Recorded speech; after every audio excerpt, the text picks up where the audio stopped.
अर्जुन, गांव का लाडला। उसकी मुस्कान में एक मासूमियत थी जो सबका दिल जीत लेती थी। एक छोटा सा गांव था, हरा भरा, शांत। यहां की हवा में एक अलग ही ताजगी थी। इस गांव में रहता था अर्जुन। वो गांव की गलियों में खेलता, दौड़ता और हर किसी के चेहरे पर मुस्कान लाता। अर्जुन एक साधारण सा लड़का था, दयालु और नेक दिल। उसकी सादगी में एक खास बात थी, वो हमेशा दूसरों की मदद करता था।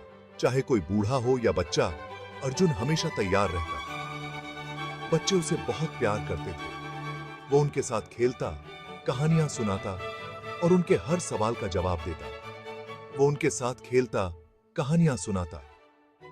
अर्जुन सबका लाडला था। उसकी कहानियां सुनकर बच्चे हंसते और खुश होते। गांव के लोग उसे अपना बेटा मानते थे।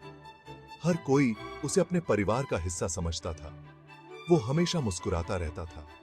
उसकी मुस्कान में एक अलग ही चमक थी जो सबको आकर्षित करती थी। उसकी मुस्कान में एक अलग ही चमक थी। उसकी आंखों में एक चमक थी जो उसकी मासूमियत को दर्शाती थी। वो जानवरों से भी प्यार करता था। चिड़ियों को दाना डालता और उनके साथ खेलता। घायल जानवरों की मदद करता। वो जानवरों के दर्द को समझता और उनकी देखभाल करता। अर्जुन के माता पिता बहुत ही सरल और नेक दिल इंसान थे। वे हमेशा अर्जुन को अच्छे संस्कारों की सीख देते थे। उन्हें अपने बेटे के नेक कामों पर बहुत गर्व था। वे हमेशा उसे प्रोत्साहित करते और उसकी तारीफ करते। वे हमेशा उसे अच्छे संस्कारों की सीख देते थे। अर्जुन ने अपने माता पिता से ही दया और मदद का महत्व सीखा था। अर्जुन हमेशा से ही दूसरों की मदद करना चाहता था। वो जानता था कि मदद करने से ही सच्ची खुशी मिलती है। वो जानता था कि इस दुनिया में बहुत बुराई है, लेकिन वो हमेशा अच्छाई की राह पर चलना चाहता था। वो चाहता था कि वो लोगों की रक्षा कर सके, उन्हें खुशियां दे सके। अर्जुन का सपना था कि वो अपने गांव को एक बेहतर जगह बना सके। गांव के पास एक पुराना मंदिर था। यह मंदिर सदियों पुराना था और इसके चारों ओर घना जंगल फैला हुआ था। यह मंदिर बहुत ही रहस्यमयी था। लोग कहते थे कि यहां पर कई रहस्यमयी घटनाएं घटित होती थीं। कहते हैं कि इस मंदिर में दिव्य शक्तियां हैं। यहां की ऊर्जा बहुत ही अद्भुत और अलौकिक थी। लोग इस मंदिर में आकर अपनी मनोकामनाएं मांगते थे। वे यहां आकर भगवान से अपनी समस्याओं का समाधान मांगते थे। एक दिन अर्जुन खेलते खेलते उस मंदिर में पहुंच गया। मंदिर सुनसान था। वहां कोई भी नहीं था, सिर्फ अर्जुन और मंदिर की शांति। अंदर एक अजीब सी शांति थी। यह शांति अर्जुन को बहुत ही आकर्षक लगी। अर्जुन ने मंदिर के अंदर प्रवेश किया। उसने मंदिर के हर कोने को ध्यान से देखा। मंदिर के गर्भगृह में एक शिवलिंग स्थापित था। यह शिवलिंग बहुत ही प्राचीन और पवित्र था। शिवलिंग के ऊपर से एक दिव्य ज्योति निकल रही थी। यह ज्योति बहुत ही चमकदार और आकर्षक थी। अर्जुन उस ज्योति को देखता ही रह गया। वह ज्योति की ओर खींचता चला गया। अचानक ज्योति और तेज हो गई। उसकी चमक इतनी बढ़ गई कि अर्जुन की आंखें चौंधिया गईं। अर्जुन अपनी आंखें बंद करने लगा। उसकी आंखें उस तेज रोशनी को सहन नहीं कर पा रही थी। ज्योति ने पूरे मंदिर को अपने आगोश में ले लिया। मंदिर का हर कोना उस दिव्य प्रकाश से भर गया। जब अर्जुन ने अपनी आंखें खोली तो वो हैरान रह गया। उसे ऐसा लगा जैसे वह किसी दूसरी दुनिया में पहुंच गया हो। उसे अपने अंदर एक अजीब सी शक्ति का अनुभव हो रहा था। यह शक्ति उसे बहुत ही अद्भुत और नई लगी। हिया। अर्जुन को समझ नहीं आ रहा था कि उसके साथ क्या हो रहा है। उसके मन में कई सवाल उठ रहे थे। क्या यह कोई सपना है या हकीकत? उसे अपने शरीर में असीम शक्ति का अनुभव हो रहा था। ऐसा लग रहा था जैसे उसके अंदर कोई अदृश्य ऊर्जा का स्रोत खुल गया हो। वो बहुत तेज दौड़ सकता था। उसकी गति इतनी बढ़ गई थी कि वो हवा से बातें कर रहा था। ऊंची छलांग लगा सकता था। उसकी छलांग इतनी ऊंची थी कि वो पेड़ों की ऊंचाई को भी पार कर सकता था। अर्जुन ने महसूस किया कि वो अब पहले जैसा नहीं रहा। उसका शरीर और मन दोनों बदल चुके थे। उसके अंदर दिव्य शक्तियां जागृत हो चुकी थीं। उसकी हथेलियों से प्रकाश निकल रहा था जैसे वो किसी जादूगर की तरह हो। उसे एहसास हुआ कि उसे इन शक्तियों का उपयोग लोगों की भलाई के लिए करना चाहिए। ये शक्तियां उसे यूं ही नहीं मिली थीं। उसने फैसला किया कि वो इन शक्तियों का उपयोग करके बुराई से लड़ेगा और लोगों की रक्षा करेगा। ये उसका नया उद्देश्य बन गया था।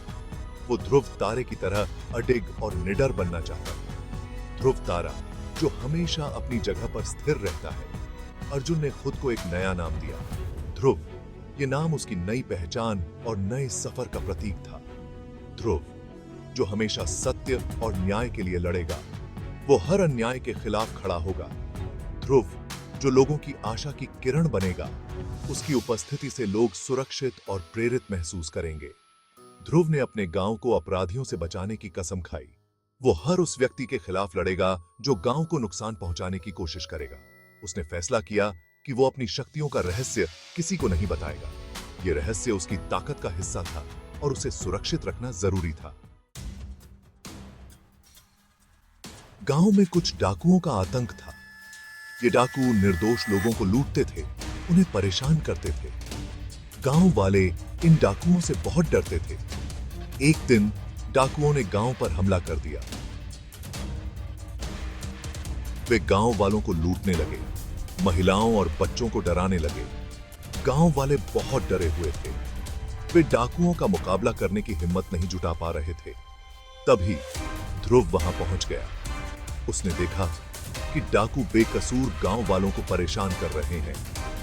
ध्रुव को बहुत गुस्सा आया। उसने फैसला किया कि वो इन डाकुओं को सबक सिखाएगा।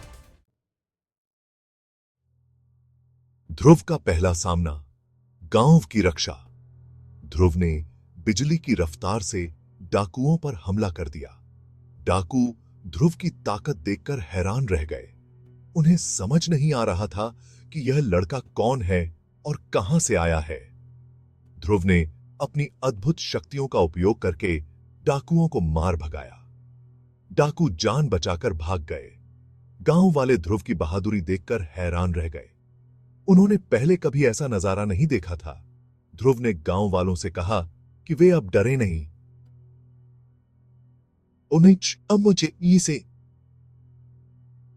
उन्हें किसी भी चीज की चिंता करने की जरूरत नहीं है। गांव वाले ध्रुव के शुक्रगुजार थे। उन्होंने ध्रुव को अपना रक्षक माना। रहस्य की चादर, ध्रुव की पहचान। ध्रुव ने अपनी पहचान गुप्त रखी। वो नहीं चाहता था कि किसी को पता चले कि वो असल में कौन है। वो जब भी लोगों की मदद करता, अपना चेहरा ढंक लेता था। वो रात के अंधेरे में ही निकलता था। गांव वाले ध्रुव के बारे में तरह तरह की बातें करने लगे। कोई कहता था कि वो देवता का अवतार है, तो कोई कहता था कि वो कोई जादूगर है। ध्रुव के लिए यह रहस्य बनाए रखना जरूरी था। वो नहीं चाहता था कि उसकी पहचान उजागर हो। वो जानता था कि अगर लोगों को पता चल गया कि वो असल में कौन है, तो उसकी जिंदगी खतरे में पड़ जाएगी। प्रेरणा की लहर, ध्रुव का प्रभाव। धीरे धीरे ध्रुव की ख्याति पूरे प्रदेश में फैल गई। लोग उसे एक नायक के रूप में देखने लगे। जहां भी कोई मुसीबत आती, लोग ध्रुव को याद करते।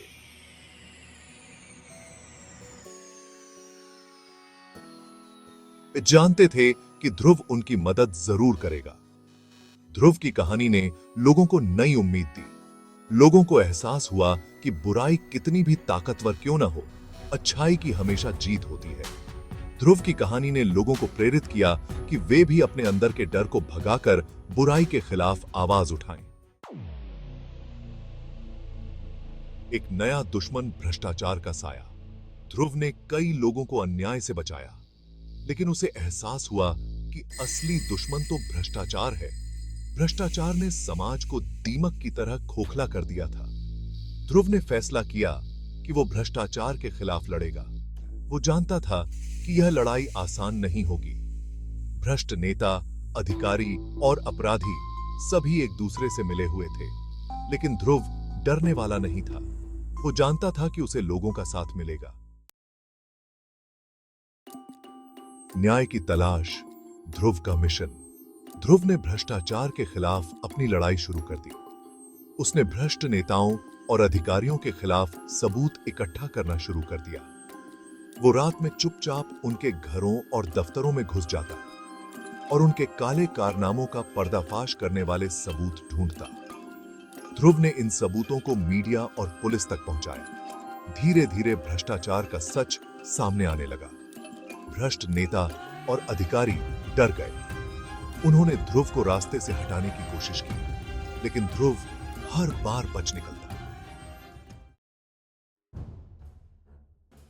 ध्रुव, आशा का प्रतीक। ध्रुव की कहानी एक प्रेरणा बन गई, एक मिसाल।